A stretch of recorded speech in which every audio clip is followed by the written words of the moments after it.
تاریخی drama Ertugrul Ghazi کا hero Pakistan کے دل اسلام آباد میں، دلوں میں بسنے والا یہ ہیرو اب آ چکا ہے پاکستان کے دل اسلام آباد میں، اور یہ انجوائے کر رہے ہیں بہت زیادہ، یہ گھوڑ سواری کر رہے ہیں۔ اس کے علاوہ انہوں نے بہت انجوائے کیا، اپنے مداحوں سے ملے، اپنے چاہنے والوں سے ملے، اور بہت ان کو خوشی ہوئی۔ ان کے چاہنے والوں میں بچے، بوڑھے، نوجوان، لڑکیاں، ہر عمر کے لوگ ہیں، کیونکہ یہ ڈرامہ جب سے حکومت نے اس کو پی ٹی وی پہ اردو ڈبنگ کر کے چلایا ہے، اس کی فین فالوئنگ میں لاتعداد اضافہ ہوا ہے۔ یہ ڈرامہ تاریخی ڈرامہ ہے کیونکہ اس کو پوری دنیا میں دیکھا جاتا ہے۔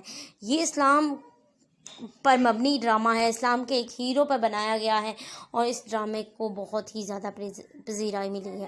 اس ڈرامے کی وجہ سے ان کے ہیرو، ان کی جو ہیروئن ہے حلیمہ، ان کو بھی بہت زیادہ پذیرائی ملی ہے، اور اس ڈرامے کی سوشل میڈیا پہ، یوٹیوب میں، اور جگہ جگہ جہاں بھی دو لوگ بیٹھے ہوں گے وہ بھی ارطغرل غازی کے بارے میں کوئی نہ کوئی بات ضرور کریں گے۔ یہ بہت ہی مزیدار قسم کا ڈرامہ اور تاریخی اسلامی ہیرو ہیں یہ ہمارے، یہ جو جن پہ یہ فلمایا گیا ہے ڈرامہ، وہ بھی ہیرو بن گئے ہیں، اور ارطغرل غازی تو ہیں ہی اسلام کے ہیرو جن پہ یہ بنایا گیا ہے ڈرامہ۔ یہ ڈرامہ بہت ہی خوبصورتی سے عکس بندی کی گئی ہے، اس کی ترکی میں یہ بنا ہے، اور بہت ہی زیادہ اس کی شہرت ہے، اور یہ جو ان کے ہیرو ہیں انہوں نے اپنا پاسپورٹ بھی شیئر کیا ہے سوشل میڈیا پر۔ انہیں پاکستان آنے کی بے حد خوشی ہے، اور اپنے فین سے مل رہے ہیں، بچوں سے مل رہے ہیں، اور بہت ہی خوشی کا اظہار کر رہے ہیں۔ دیکھیے میرے چینل کو اور سبسکرائب کیجیے۔